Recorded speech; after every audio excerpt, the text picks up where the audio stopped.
What's up, y'all? Exciting time for all Persona 4 Arena Ultimax fans. We finally got the rollback netcode that we were promised upon the re-release this year. So all the new players who were dismayed by the lackluster delay-based netcode upon the re-release can finally enjoy the game as intended. But you're going to immediately run into no-life dweebs like myself who still played the game while the network performance was a mess and have been playing the game on and off since 2014.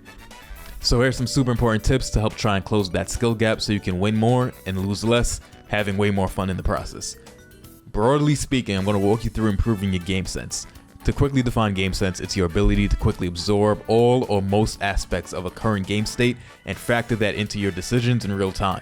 This game has a bunch of global and individual character mechanics that greatly impact matches. So yeah, the stuff in the tutorial is pretty important. Taking time to fully understand how all the meters and system mechanics work will go a long way to improving your play. So the first thing we're going to dive into is the most important thing holding back newer players: how to use burst and understanding the importance of awakening. No exaggeration, I see 90% of players bursting at their first possible opportunity. This is bad, stop doing it, but I understand the thought process behind it. Burst breaks you out of getting comboed, and people hate being comboed. It comes back in about a minute of match time, so you likely have it again by the next round, and you think it's better to have it again sooner, so you should use it at the first opportunity, right? In a vacuum, that line of reasoning is solid. Surely using burst 3 times in a match is better than using it twice or only once, right? But let's be real, for most people it's not even that deep. You're just doing it because you're frustrated and impulsive. I mean, if I'm playing casually, I still burst like that. But really, there's very little reason to ever burst early on in a match. For example, there's no reason at all to burst a combo that's starting off of multiple light attacks. The damage on light starters gets scaled heavily, and nobody's really using resources early on in the game. And if they do, that's better for you because that's not good strategy and they'll have less to work with later on. Early bursts overlook the strength of the awakening mechanic that non-shadow characters have. Awakening extends your max SP to 150 and immediately gives you a free 50 SP. That's an entire super or one more cancel. Most characters gain access to their best super attack only when entering Awakening, and the damage you take is reduced by almost half. A combo that would have done 4,000 damage, which is enough to kill most characters who are even a little bit below half health, will only do 2,500 damage. So that one hit the opponent needed to kill you right outside of Awakening now becomes that one hit with a bunch of resources and having to open you up again for another combo that can take the remaining 1,000 health from you. And remember, that's not really only 1,000 health, it's more like 1,500 health when you factor in the defensive buff from Awakening. And that's a lot of numbers, and numbers get confusing, I know. The point is, it's an absurdly powerful comeback mechanic, but by bursting early, you're reducing that power. Why?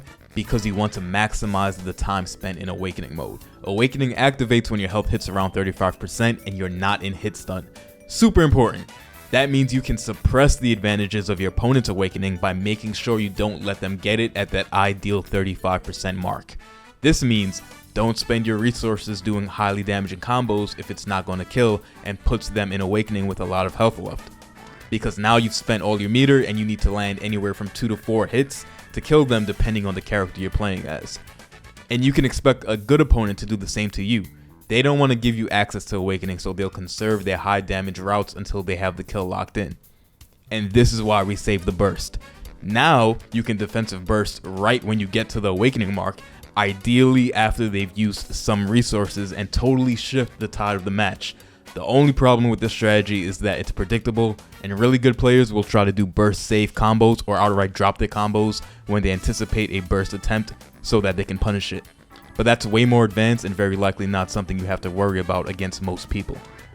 As you play more, you'll naturally develop an awareness of when exactly you should be bursting out of combos. So with this fundamental understanding of maximizing the effectiveness of defensive burst and Awakening, I guarantee that you will immediately break through a plateau. At beginner and intermediate levels, if you follow this advice strictly, you'll notice that more often than not, you put yourself in a situation where your opponent bursted early on out of a combo that wouldn't even have been that damaging, but you holding onto your burst to use more deliberately secures you a whole lot of wins in rounds that would have otherwise been L's. And of course there are exceptions. Sometimes you might be forced into early bursting to avoid a bad situation, like trying to deny Junpei player momentum early on in a game, but most of that is granular stuff that only really matters at much higher levels of play. If you ever see a super high level player burst early on in the match, It's a 50-50 between them making a super intelligent play or just being frustrated or having their ego bruised, thinking that they don't need to conserve their burst to beat whoever they're playing. Now, once you've had your burst and awakening game plan sorted out, we can focus on the SP meter. Always be aware of how much meter you have and how much meter the opponent has. This is general fighting game awareness since super meters first came out in like Samurai Showdown. Most games have some sort of super meter that determines what options are available to you. In Persona, it's tied to your enhanced skill attacks, super attacks, one more cancel, and some other stuff that people don't really use. So be ready to answer the questions that your thumbs ask you. If you get a hit confirm into combo, can you do high damage in combo with SP attacks? Does that combo require you to do a different combo route? Can you use a super? Do you want to use a super in this situation? Are you out of burst but a one more cancel combo route can secure the kill? Does the opponent have burst? How close are they to awakening? Same thought process for opponents' resources in the situations on the other side. Do they have enough meter to kill me by using one or two unburstable supers in their combo?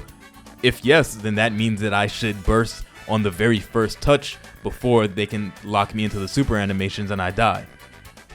If I decide to take a risk against an Adachi player, like a telegraphed move that has a good payoff on hit, do they have enough meter to pull off a double super combo and take all my health away? Is the reward worth the risk? That's the main question you should always be asking. Then aside from SP meter, you have individual mechanics.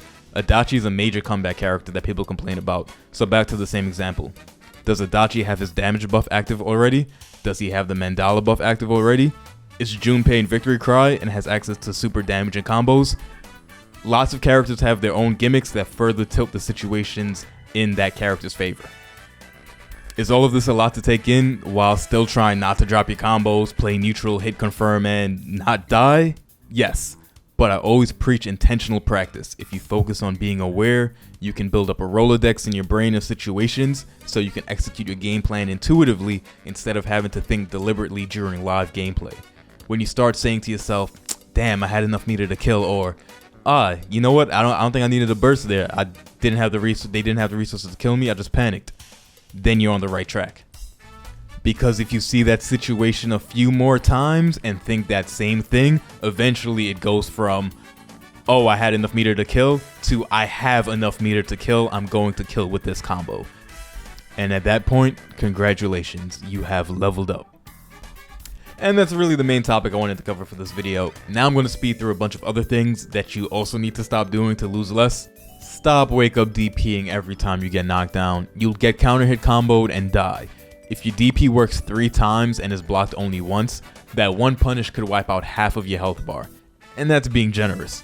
It's much more likely you get punished for the first or second time you try the DP, and then you die one of the next 2 times that you try it after not learning your lesson.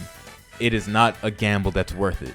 But, looping back to bursting, in awakening mode when you have a bunch of resources, DPs can turn into a big reversal combo starter, and if you have your burst, this becomes a trade-off instead of a gamble. You can DP and burst the punish if they sniff it out, or the DP hits and you can win the game.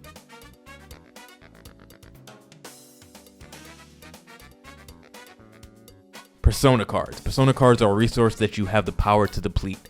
Do not let players use full screen persona attacks for free.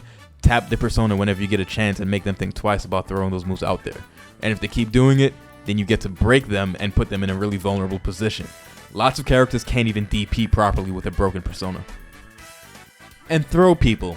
Throws are good. They force your opponent to think about things on defense instead of just waiting for their turn. If you have command throws, then there's no reason not to use them. Learn your character's safe jumps. You'll beat everyone who loves mashing out DPs on Wake Up for free. From there, learn and execute your high damage DP counter hit punishes to put the fear of Kami in them. Anti-air. When people jump at you, that's a free combo and momentum shift for you most of the time. Practice stuffing them out the air and confirming into your follow-ups. Spend your meter. If you die with 100 meter, you probably did something very wrong in that match. There's all types of ways to dump meter out in combos and neutral. At least get a Hail Mary super into one more cancel off. Do something. And lastly, study. Don't beat your head against a wall. Anytime you run into some grime, go straight to dustloop.com and see if there are any holes in whatever your opponent is harassing you with. I literally pull up Dustloop mid-set when I see something new so I can try and find answers in real time. And then if that doesn't work, I hit the lab to try to come up with something. And that's all for this video. Hopefully this goes a long way in helping y'all out.